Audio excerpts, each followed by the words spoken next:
Hey there guys, DMO73 here, bringing you some more spoiler coverage. Today we are looking at the water structure deck that's coming out in September. It is called Malefic Ice, and so we start off with the ruler, who is Mercurius, the wizard of the water star. She is another Seven Luminaries mage. Her judgment cost is 3, she has energized blue, she gets mana too, just like Mars did, and she has the same kind of ability as Mars. You can remove a counter from the card to produce blue for ancient magic. Flips over into the Dark Commander of Ice. She is ready to fight, and her staff is like crazy. So she's a 10/10. She has mana 5, so she'll get 5 when she enters the field. That was something that I got wrong on Mars. He will always come in with 5 when he flips, just like Mercurius. And then if you do their little exile thing, then you get an additional 5. So she exiles Astaroth, Great Duke of Hell, from her hand, and when she does, she get an additional 5 mana counters on it.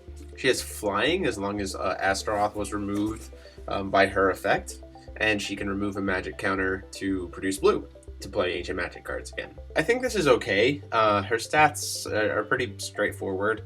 Her effectiveness is greatly affected by what the ancient magics are. Because naturally by herself, she's kind of just a 10/10 with flying, which is not crazy. And I mean, she does produce all this extra, mana, all of a sudden. But if her cards that she uses it on aren't that great, then she's inherently not as good. So we need to look at the other cards first. So Astaroth, the Great Duke of Hell, he's a 2-drop 5/5. He has flying. So just like, the swiftness and everything else came from the other demon, now we have Astaroth, who has flying.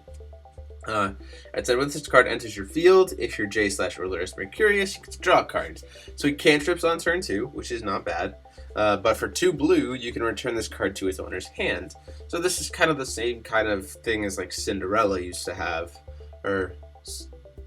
Cinderella, to be able to bounce back to her hand, keep reusing her over and over again. So this is not terrible, but the fact that his cantrip is only related to Mercurius means that he's naturally going to be probably only in Mercurius decks. So, and we have the Malefic Ice Wall. So this is our first one. It's a quick cast for 1 blue.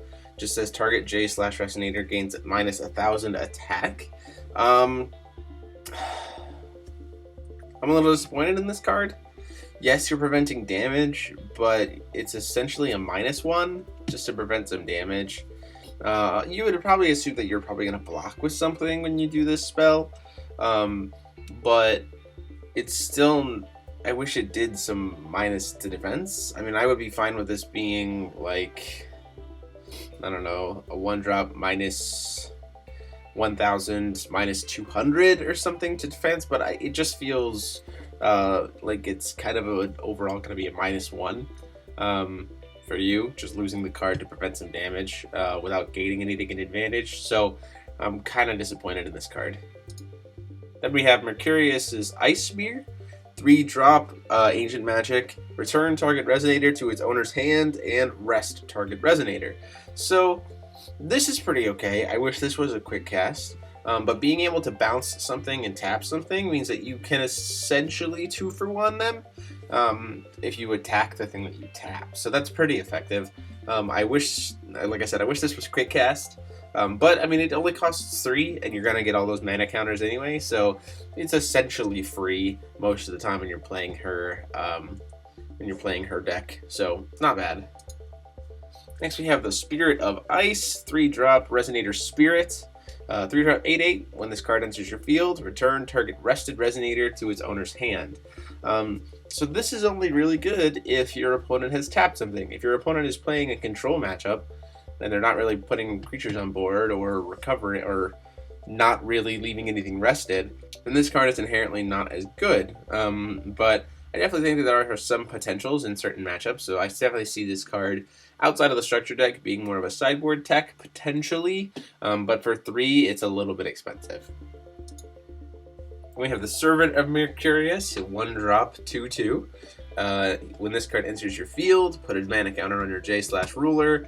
and you can remove a mega counter from him to gain +3/+3 until the end of the turn. So whereas the other one was able to gain swiftness by removing a mana counter, this guy can remove to kind of buff himself up a little bit. So not too bad. Then we have Ancient Knowledge. He's a 4-cost Ancient Magic with Quick Cast. So it says look at the top 5 cards of your deck, put 2 among them in your hand, put the rest on the bottom of your deck in any order. So that's not awful. And the fact that it lets you, that's a large amount of cards to look at, and you get to keep 2. So 2 cards for 4 cost, and it's Ancient Magic with Quick Cast. So you can use this as a mana sink to be able to draw a ton of more cards before you recover. You can use your counters on your J Ruler to be able to do this and gain a lot of card advantage. So I definitely think there's some advantages to this when playing the rulers, that have the mana counters. Outside of that, it's pretty expensive to just kind of hard cast for draw power. But again, if you're playing a control matchup and you have a lot of will left over because they didn't play anything, this could be an excellent card to make use of that and gain a ton of advantage. And then we have the Ancient Frozen Casket. It is a 3-drop edition. So good old Curse of the Frozen Casket, here it is. When this card enters your field, rest target Resonator. It doesn't recover during the recovery phase as long as this card is in a field. So you play this out, you tap something down, you lock it, and they can't do anything to it. And then for blue, you can return this card to its owner's hand. So even if they're going to destroy it, you can bounce it back to your hand and then replay it later. So that's actually pretty strong. I like that for control. Going into the Worlds format, we haven't seen a ton of Edition hate yet, but if we don't, then this card could see a lot of play. Being able to lock people down in the Worlds sealed format is pretty cool. We have the Ice Dragon of Altea, so kind of the opposite of the Fire Dragon from Mars. This is a 9-drop GL12, and it says flying. You may pay 1 less to play this card for each card in your hand. So it's kind of the opposite. So that's the other thing that's weird is like this guy naturally costs 9.